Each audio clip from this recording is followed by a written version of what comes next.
ইসলামই হবে ঐক্যের ভিত্তি। সম্মানিত সুধীমণ্ডলী, বিভিন্ন জাতির মধ্যে আমরা আসমানি কিতাবকে বাদ দিয়ে অন্য যে কোনো দুর্বল জিনিসের উপরে ভিত্তি করে ঐক্য গড়ে তোলে, ফলে তার ভিত্তি মজবুত হয় না এবং তা হতেও পারে না। উদাহরণস্বরূপ আমি বলতে চাই, যেমন কোথাও ঐক্যের ভিত্তি হয় বংশগত সম্পর্ক, কোথাও কর্মগত সম্পর্ক, কোথাও ভাষাগত সম্পর্ক, কোথাও আবার অঞ্চলগত বা ভৌগোলিক সীমারেখাগত সম্পর্কে। এভাবে আজ পর্যন্ত যত সম্পর্কের অপরই ভিত্তি করে ঐক্য গড়ে তোলার চেষ্টা হয়েছে, তা শেষ পর্যন্ত দুর্বল হয়ে গেছে এবং তা বেশি দিন টিকতে পারেনি। যেমন আমাদের এই বাংলাদেশেও ভাষাগত ঐক্য গড়ে তোলার চেষ্টা করা হয়েছিল, কিন্তু তা টিকতে পারেনি, বরং একই ভাষাভাষীরা পরস্পর যুদ্ধে লিপ্ত হয়েছে এবং হাজার হাজার মানুষকে জীবন দিতে হয়েছে। ভারত ও ভৌগোলিক সীমারেখা ভিত্তিক ঐক্য গড়ে তোলার চেষ্টা কম করেনি, কিন্তু তা সম্ভব হয়নি। যেখানে একই ভৌগোলিক সীমারেখার মধ্যে তিনটি দেশ গড়ে উঠেছে এবং সেখানেও হাজার হাজার বনি আদমকে জীবন দিতে হচ্ছে, ঐক্য সেখানে গড়ে ওঠে নাই। এটা অর্থাৎ এই ঐক্য কিসের ভিত্তিতে সম্ভব তা আল্লাহর চাইতে পৃথিবীতে আর কেউ ভালো জানে না এবং জানার কথা নয়।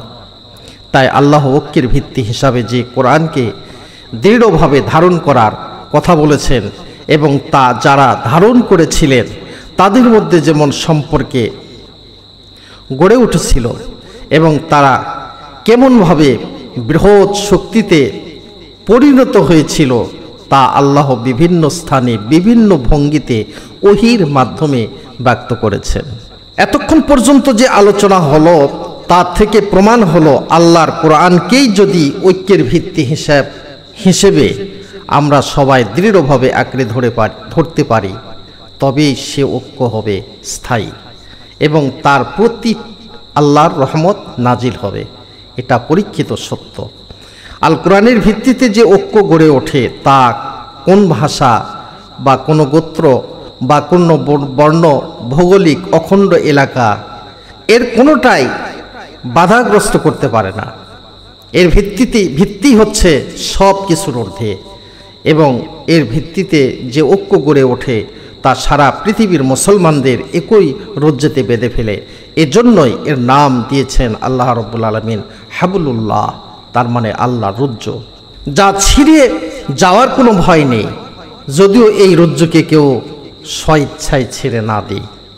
বরং সত্য হচ্ছে এই যে এই রজ্জুকে ছেড়ে দিয়ে বিভিন্ন বিচ্ছিন্ন হওয়ার কারণেই আজ সারা দুনিয়ার মুসলমান পদে পদে লাঞ্ছিত হচ্ছে এবং ছোট ছোট জাতিতে চরমভাবে মার খাচ্ছে।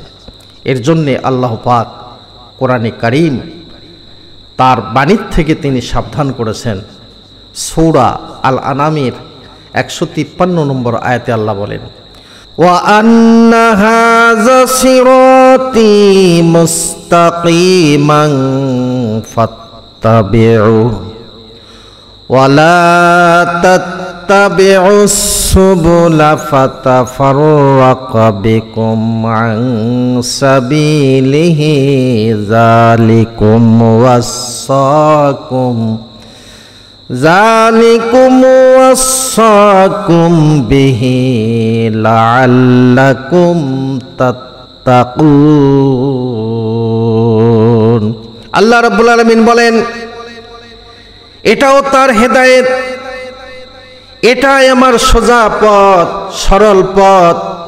এই কোরআনকে সবাই মিলে আঁকড়ে ধরার পথ অবলম্বন করো।